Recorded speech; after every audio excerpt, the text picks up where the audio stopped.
काल की भूख मिट चुकी है पार्थ,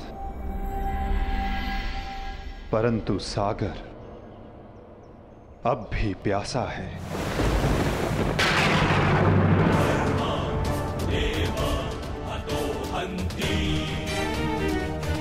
तुम शीघ्रता करो पार्थ, द्वारका की सभी स्त्रियों को और बालकों को अपने साथ हस्तिनापुर लेकर लौट जाओ।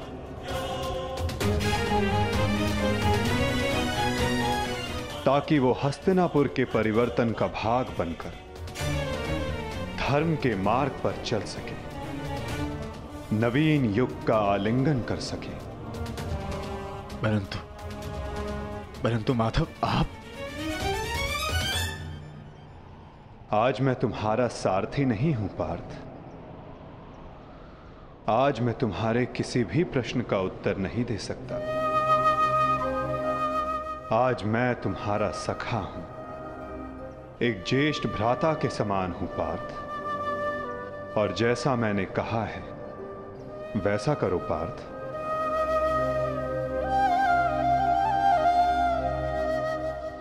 अभी किसी और से मिलने का समय है।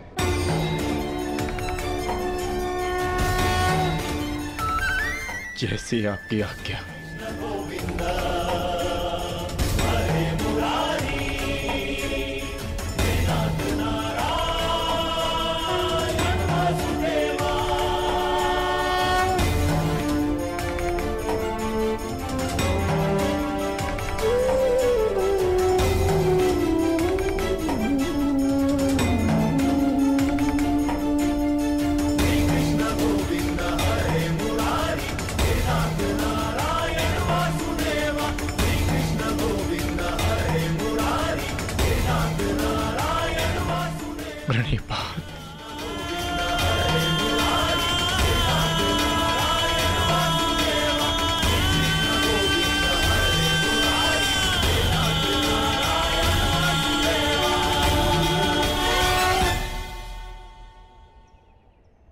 कौरव वंश के वट वृक्ष महामहिम भीष्म, जिन्हें इच्छा मृत्यु का वरदान था, क्या वासुदेव ने उन्हें अपने छल से धराशाही नहीं करवाया है?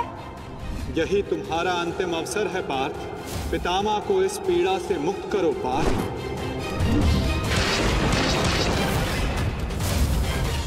वासुदेव ने द्रोण पुत्र अश्वत्थामा की मृत्यु का छल रचकर आचार्य द्रोण का वध नहीं करवाया है? क्या मेरे पुत्र दुर्योधन की रक्षा कर रहे उसके मित्र कर्ण को छल से नहीं मरवाया है वासुदेव ने? अंगराज को युद्ध का आवाहन दो पार्थ। यदि अंगराज के हाथों में विजय धनुष आ गया तो तुम कुछ नहीं कर पाओगे पार्थ। बाण संधान करो पार्थ। पुत्र दुर्योधन पर युद्ध के नियमों के विरुद्ध जाकर प्रहार किया गया, क्या वो वासुदेव का छल नहीं था?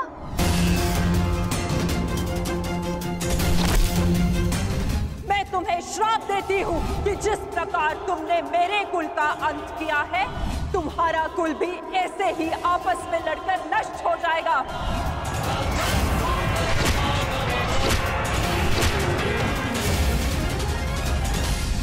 एक बहुत ही बुद्धिमान ज्ञानी पुरुष ने मुझसे कहा था कि मनुष्य अपने प्रत्येक चयन का परिणाम स्वयं भुगतता है।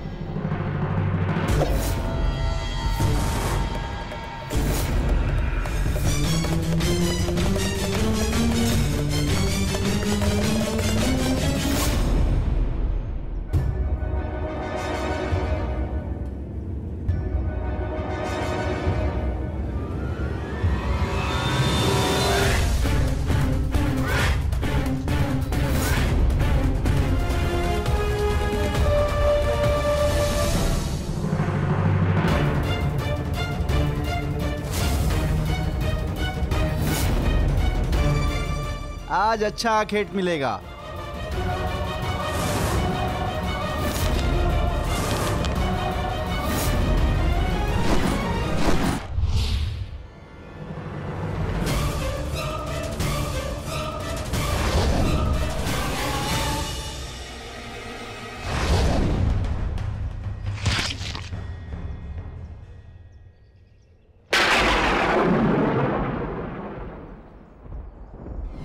का ये बाण मेरा चरण भेद नहीं पाया, परंतु अब से मेरे शरीर का ये भाग सबसे दुर्बल होगा और अब कोई भी बाण मेरे इस स्मरण स्थल को भेद पाएगा और यही मेरे इस देह को त्यागने का कारण बनेगा।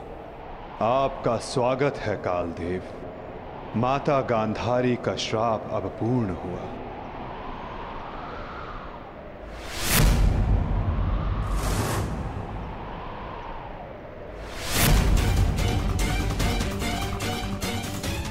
श्री कृष्ण, ये कैसा अनर्थ हो गया मुझसे?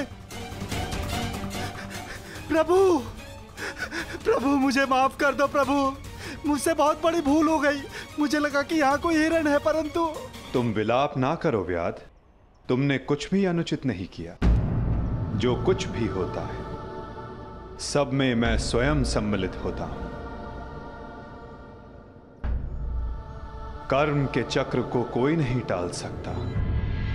त्रेता युग में मैंने जब श्री राम का अवतार लिया था, तब उस युग में तुम वीर वानर वाली के नाम से प्रसिद्ध थे और उस युग में मैंने बाण चलाकर तुम्हारा वध किया था और उस कारण हेतु आज तुम्हारा बाण मुझे आकर लगा है। मेरे जीवन का उद्देश्य धर्म स्थापना था और अब जब धर्म की नींव रखी जा चुकी है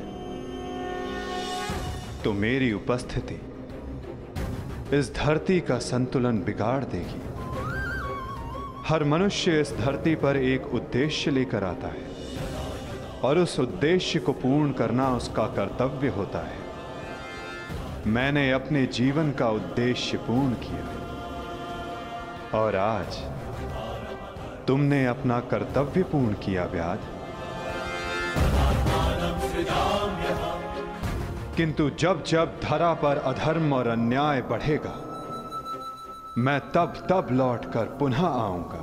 मैं जा रहा हूं, किंतु मेरी सीख गीता का ज्ञान बनकर समस्त संसार में शेष रहेगी। वो बालकों की चंचलता में होगी, इस संसार के कण कण में होगी। रूप बदलेगा किंतु मैं सदैव रहूंगा। शरीर का अंत होता है किंतु जो अमर रहता है वो है सीख।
कर्म है ईश्वर चरण में हो समय।